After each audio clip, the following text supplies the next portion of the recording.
Karma, Episode 39. Gusto mo ba ng trabaho, Nessa? Tanong ni Eddie sa dalagita. Upo, sir. Sagot ni Nessa. Bukas, bumalik ka. Linisin mo itong bahay ko. Kinuha ni Eddie ang kanyang pitaka. Magkano nga palang kailangan mo? Tanong niya. 5,000 po, sagot ng dalagita. Iniabot ni Eddie ang 10,000 sa dalagita. Huwag mo nang pasukin ng ganitong trabaho, Nessa. Mag-aral ka na lang. Alagaan mo lang itong bahay ko, akong bahala sa'yo. Oh? Natigilan si Nessa. Hindi niya alam kung paniniwalaan ang sinabi ng kaharap. Sige na, Nessa. Umuwi ka na. Bukas ka na lang bumalik. Wika ni Eddie. Salamat po, sir. Abutenga ang ngiti ni Nessa na magpaalam siya kay Eddie. Pagkaalis ni Nessa ay dumako si Eddie sa kanyang wine bar. Bumalik ang kanyang lungkot na hindi niya mawari. Kumuha siya ng mamahaling alak na madaling makalasing. Tanging alak lamang ang makakatulong sa kanya para pansamantalang makalimot sa masilimuot niyang buhay. Kinabukasan, araw ng linggo, ay nagising si Eddie sa tunog ng doorbell. Napahawak siya sa sumasakit na ulo dahil sa hangover. Bumangon siya at tinungo ang pinto. Naisip niya na baka maagang dumating si Rigo, ngunit hindi ang kanyang kanang kamay ang dumating. Good morning po, sir. Nakangiti at nahihiyang bati ni Nessa. Ikaw pala, Nessa. Ano, payag ka na bang tumira sa bahay ko? Tanong ng binata. Nagulat naman si Nessa. Akala ko po maglilinis lang ako. Mahinang tumawa si Eddie. Nagbibiro lang ako, Nessa. Ang ibig kong sabihin ay handa ka na bang linisan itong bahay ko? Ay, opo, sir. Nakangiting wika ni Nessa. Kuya Eddie na lamang, Nessa. Wika ni Eddie. Nakita niyang sumaya ang mukha ng dalagita. Naalala niya ang kanyang kabataan. Noong inampun siya ni Lydia at binigyan ng magandang buhay. Katulad din siya ni Nessa na umaasa sa magandang tsansa ng buhay. At si Nessa ay bibigyan niya ng tsansang gumanda ang buhay. Binigyan ni Eddie ng instruksyon ng dalagita kung ano ang gagawin nito bago siya bumalik sa pagtulog. Lumipas ang mga araw at buwan ay ginugol ni Eddie ang lahat ng oras sa trabaho para makalimutan niya si Ellen. Mas gumanda pa ang naging takbo ng Jewels and Gems at Salvatore Shipping Lines, habang patuloy naman na ginagamit ang kanyang kumpanya sa pagpasok ng mga ilegal na paninda ng sindikato. Patuloy din ang palihim nilang pagwasak sa operasyon ng Black Emperor sa pamamagitan ni Rigo at mga tauhan nito.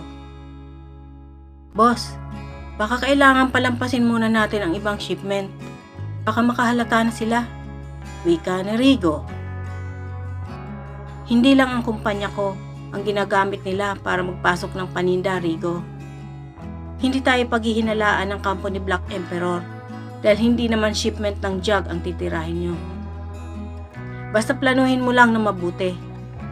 Sa sunod na buwan ay may paparating uli sila, nakasilid sa mga hollow shaftings, wika ni Eddie. Tumango si Rigo bilang pagsang-ayon. Okay, boss. Bigyan mo ako ng detalye ng shipment.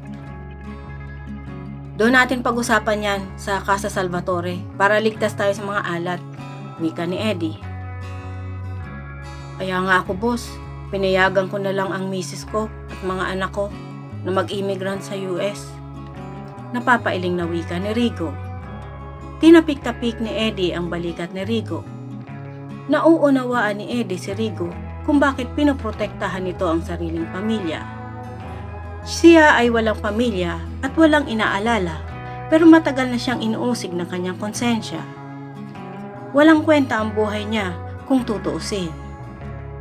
Siya nga pala, alamin mo nga ang address ni Nessa? 1 linggo nang hindi ko nakikita. Wika ni Eddie nang maalala ang dalagita. Akala ko ba ayaw mo kasi bata pa? Komento ni Rigo. May mali siya ang ngiti nito nang tumingin kay Eddie. Kunot noon na sinulya pa ni Eddie si Rigo. Hindi yon ang ibig kong sabihin. Kinuha ko siyang Tagalinis. Basta alamin mo kung saan nakatira at ibigay mo sa akin ang address. Okay boss, sang-ayon ni Rigo. Kinabukasan, isang magarang kotse ang huminto sa isang masikip na eskinita. Pinagtinginan ng mga tao sa kalsada ang mamahalin na sasakyan ni Eddie. Nagsilapit agad ang mga batang naglalaro sa kalsada. Sa di kalayuan ay huminto rin ang sasakyan ng mga alalay ni Eddie. Sir, ako na ang magbabantay ng sasakyan mo, wika ng bata. Ako na lang sir, mas nauna ako sa kanya, wika rin ng isang bata. Alam ni Eddie kung bakit nag-aagawan ang mga bata dahil maniningil ang mga ito ng bayad sa pagbabantay. Kahit hindi niya kailangan ng bantay ng sasakyan, ay pinagbigyan niya ang mga ito. Okay, lahat kayo, bantayan ninyo ang aking sasakyan. Utos niya sa mga ito. Binaybay ni Eddie ang eskinita. Napapatingin ang bawat makakita sa kanya. Matangkad, maputi at gwapo. Nakasuot siya ng kaki na pantalon at sky blue na polo, leather shoes at sunglasses. Pinagkaguluhan uli si Eddie ng mga bagong grupo ng bata. Mga bata, alam ba ninyo kung saan nakatira si Nessa? Tanong niya sa mga ito. Ako po, alam ko. Voluntaryo na isang bata. Kuya, sasamahan kita. Wika naman ng isa pa. Ako na lang kuya. Wika din ng isa pa. O sige, lahat kayo, samahan ninyo ako. Wika ni Eddie para matigil na ang pagtatalo ng mga ito. Mas lumiit pa ang eskinitang binabaybay ni Eddie habang nakasunod siya sa mga bata. 2 tauhan ni Eddie ang nakasunod sa kanya. Pagdating sa dulo ay huminto ang mga bata at may itinurong isang mas maliit pang daan sa gilid ng isang malaking gusali. Sure kayo mga bata?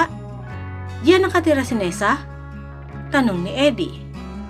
Napaisip siya na mayroon palang ganoong tirahan sa pagitan ng mga malalaking gusali. Opo, marami pong mga bahay dyan, sagot ng mga bata. Napilitan si Eddie na sumunod sa mga bata. Hindi makapaniwala si Eddie kasi para siya makadaan ay kailangan patagilid siyang lalakad sa masikip na daan. Itinuro ng mga bata ang isang dampa sa pinakadulo. Inabutan ni Eddie ng 1,000 ang mga batang nagturo ng bahay sa kanya. Kinatok ni Eddie at tinawag si Nessa. Inulit niya ang pagkatok at pagtawag. Biglang bumukas ang pinto na gawa sa lumang yero at bumungad ang isang payat at nanlalalim ang mga mata na babae. Anong kailangan mo? Pagkawika ay biglang nanlaki ang mga mata ng babae at ngumisi. Uy, big time ang unang parokyano! Nagulat si Eddie sa sinabi ng babae. Nahagip ng kanyang mga mata si Nessa sa isang sulok. Nakatali ang mga kamay nito. Anong ginawa mo kay Nessa? Itinulak ni Eddie ang babae at pinasok niya ang masikip na barong-barong. Dinaluhan niya ang dalagita at tinanggal ang tali sa mga kamay nito. Umiyak si Nessa nang makita si Eddie. Lintik, huwag mong pakialaman yan. Kung hindi ka magbabayad, hindi mo pwedeng galawin yan. Galit na wika ng babae. Hinila nito ang braso ni Eddie. Sa galit ay kinuha ni Eddie ang pitaka at sinampal ng ilang libong pera ang mukha ng babae.